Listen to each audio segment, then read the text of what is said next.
A partir de hoje você vai colocar em prática o que eu vou te ensinar através da Bíblia e a sua vida de oração, ela vai pegar outro caminho. Sabe aquela sensação de você pedir por meses, por semanas, por dias, por anos e não ver as suas orações sendo respondidas? Você sabia que tem como a gente se basear na palavra e passar a ter orações respondidas de uma maneira muito mais fácil?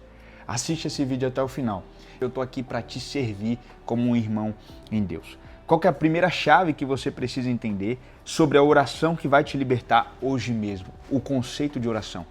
O conceito de oração que virou a minha chave é: oração é relacionamento, oração é conexão, oração é rendição. É quando eu me rendo para ouvir o que meu pai está falando. É quando eu me rendo para me conectar com o meu pai, para me conectar com aquilo que o meu Senhor está falando ao meu respeito, aquilo que o Senhor está falando sobre tal circunstância, sobre o que o Senhor quer fazer através da minha vida.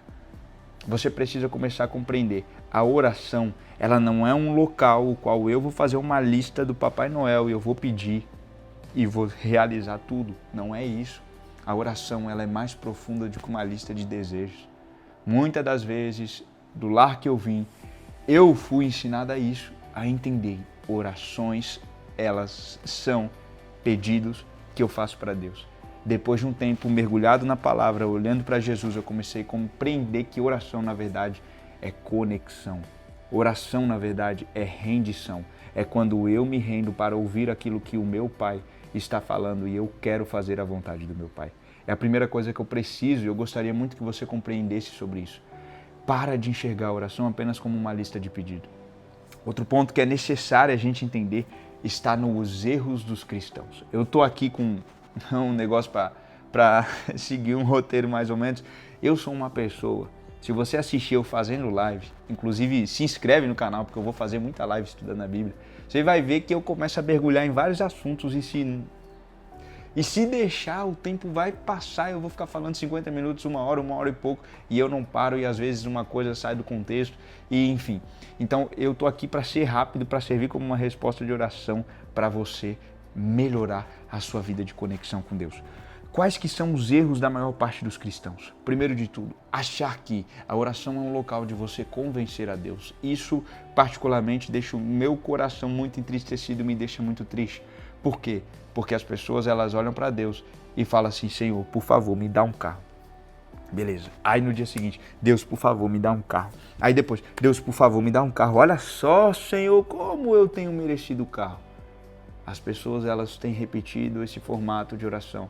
As pessoas acham que é por meio da repetição, da intensidade, mas lá em Isaías 30, versículo 15 diz que na quietude, na confiança está o nosso vigor. Não é na intensidade que Deus vai olhar para você e vai falar assim: agora a Vanessa, agora o Pedro, agora o Paulo merece receber tal oração. Não é na intensidade, mas é no descanso. Anota esse negócio aí para você nunca mais esquecer.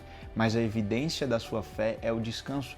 Quando eu sei que eu creio em algo, Pedro, quando eu descanso.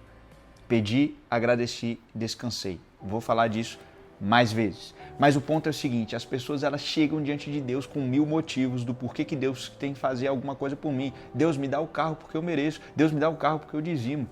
Isso é tão terrível porque nós estamos querendo convencer a Deus de algo e Deus não precisa ser convencido de nada. Guarda isso no seu coração. Todas as vezes a gente quer orar e Deus, olha só a minha situação, por favor, Deus, por favor, veja como eu estou triste, veja como as coisas elas estão difíceis. E você quer fazer da sua oração um local para você convencer Deus de que olhar para você e falar assim: agora eu estou vendo que ele está sofrendo bastante, eu vou ajudar. Oração não é isso. Oração, na verdade, é você se conectar com Deus para que o seu coração mude. Lembra disso, Deus não precisa mudar nada. Agora, eu e você, sim, nós precisamos mudar. Então, a maior parte dos cristãos oram nessa maneira e acreditam que é na intensidade, que é por causa da repetição, que acreditam que é de tanto insistir e pedir que Deus vai dar algo. E não é assim, é na base da fé, meus irmãos. É na base do descanso e nós falaremos mais pra frente sobre isso. Guarda isso e eu vou te dar uma chave prática. É o seguinte: você tem alguma causa a pedir a Deus? Peça. Agradeça, descansa, declara. Como assim? Pediu. Deus, eu preciso da provisão financeira. Agradeça. Deus, obrigado porque Se eu sei que isso realmente é da sua vontade e vai acontecer. Descansa. Deus já me ouviu. Ah, mas é a ansiedade, o medo. Aí você faz o passo 4.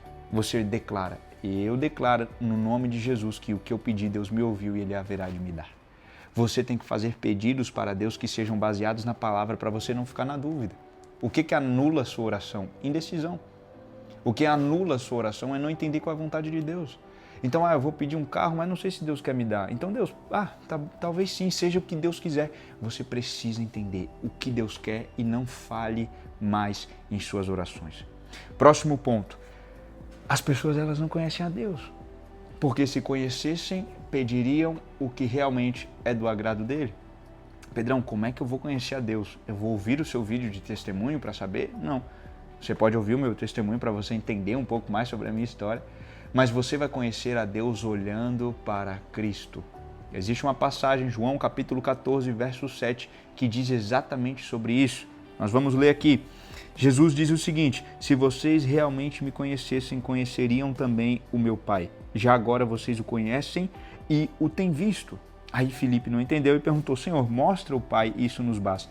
E Jesus respondeu: vocês não me conhecem, Filipe, mesmo depois de eu ter estado com vocês durante tanto tempo.